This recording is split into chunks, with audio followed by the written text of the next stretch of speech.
Welcome to the Timely Tea Talks with me, the Reverend Dr. Lady Bishop. I decided to do my tea talks as a video blog. And all of you that haven't read the tea talks before we began this blog, you may want to go to LadyBishopVoodoo.org and scroll down to Timely Tea Talks, and there may be something there that interests you. First of all, today we're going to start with our tea, and we're going to do peppermint tea.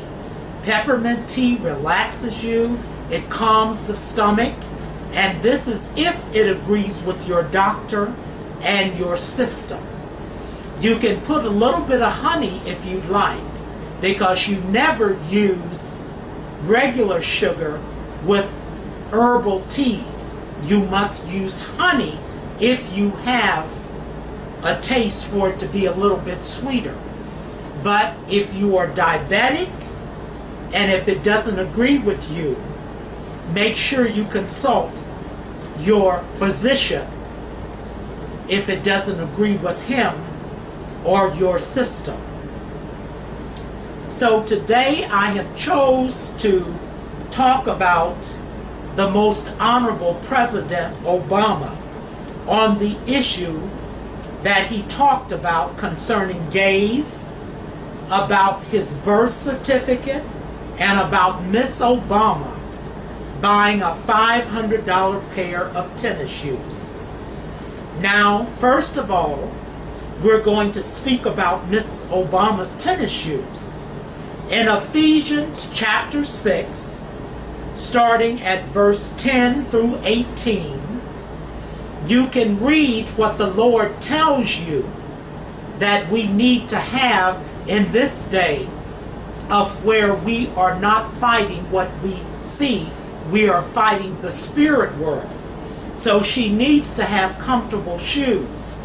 And to my recollection,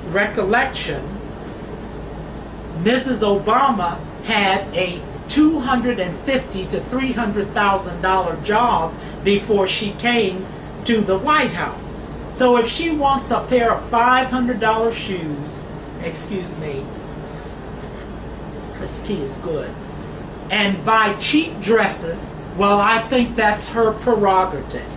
Now, the actual place where it says comfortable shoe is Ephesians Ephesians chapter 6, verse 15. And whenever I give you something, and these scriptures that I'm going to give you today, always read them out of the Living Bible, not the New Living Bible, not the New International Living Bible, but the one that just says living, so that we will be on the same page. And then when you're ready, then you can go to the other versions and read it. And I want to let you know, oh, this tea is good. I want to let you know that when you read or pray and you don't understand what you're reading and praying, you are just reading and praying in vain. So I would suggest that you try to find a living Bible. Now, we talked a little bit about Miss Obama's shoes. So maybe that'll settle what's going on. Because there's so many things going on here that could be mundane or petty or whatever you want to call it. We need to really see what's going on. So we hope we can put these three topics to rest so we can see what is going on in our country. Well, my country, because you may not think this is your country, I really don't know. But as far as the birth certificate, the original birth certificate is the one that the mother received when she got out of the hospital, that has the footprints of the baby and the thumbprints of the mother. Okay, now we're through with that. Now, on two people of the same sex marrying, well, These are the scriptures in the Bible that tells you everything concerning homosexuality. Now, that doesn't mean that I agree or disagree. And it's not important whether I agree or disagree, because no one can put you in heaven or hell if you believe in heaven and hell, but God. You can't even do that. God has the final say. Now, the first scriptures on homosexuality, Deuteronomy chapter 23, verses 1 and 2. Deuteronomy chapter 23, verses 17 and 18. The reason that it is best not to just take a verse is because it may not say what it's saying, what comes before that verse and what's after that verse. So I teach my students to read the Bible in chapters so that you can get the whole picture. Then if you want the entire whole picture, you would read the book that chapter came out of. For instance, the book of James. Well, the book of James, once you master that entire book and understand it, you have a degree in sociology. Once you master and understand the book of Revelation, you have a degree in psychology. Once you master and understand the book of Romans, you will have a degree in government. So let's continue on with the other scriptures where you can read what has been said in the Old and New Testament concerning homosexuality. Leviticus chapter 18, verse 19 through 30. 2 Timothy, the 3rd chapter, verse 2. Romans, the 1st chapter, verse 26 and 27. Romans, the 1st chapter, verse 24 through 32. And remember, this is out of the Living Bible, not the New Living and not the New International Living. Then you can go over to 1 Corinthians chapter 6 and read verses 9 and 10. Then you can go back to 1 Corinthians chapter 6 and read verses 11 through 20. You go over to the book of Jude, which is the 1st chapter and the 7th verse. Then you go to 1st chapter of Jude and read verses 8 through 25. Then we'll go back over to Leviticus, verse 20, Leviticus chapter 20, verse 13, and then you can go back to Leviticus chapter 20 and read verses 1 through 27.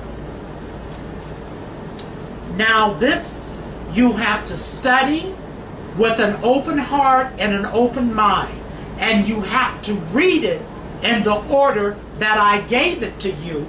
Then you ponder and think over what you may agree with and may not agree with. We need to go over to Genesis chapter 18. Then 1 Timothy, the 1st chapter, verse 11. Then 1 Timothy, the 1st chapter, verses 1 through 20.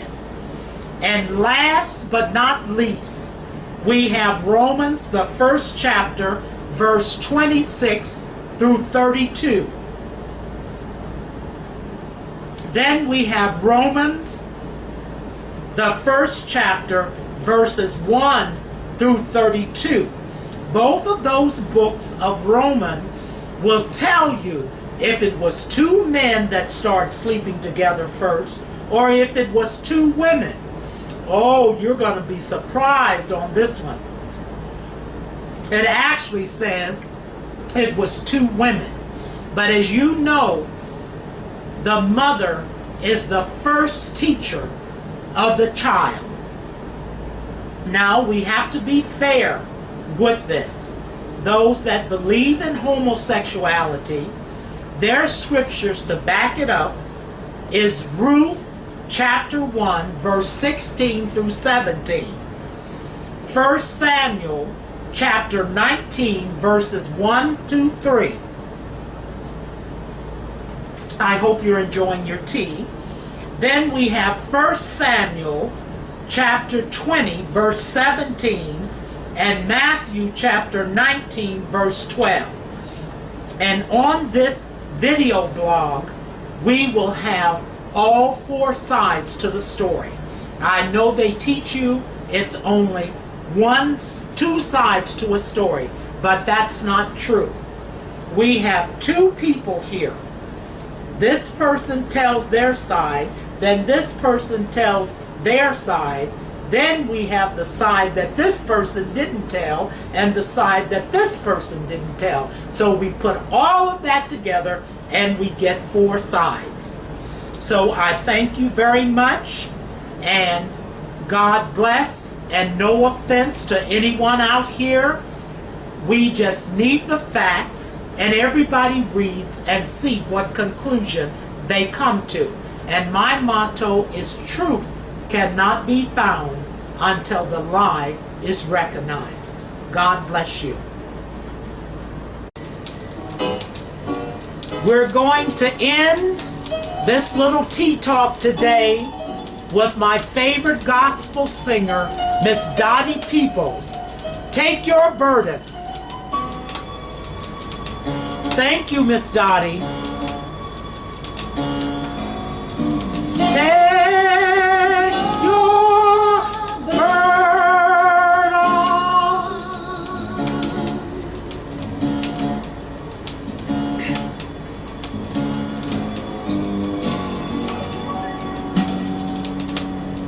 to the Lord and leave them there.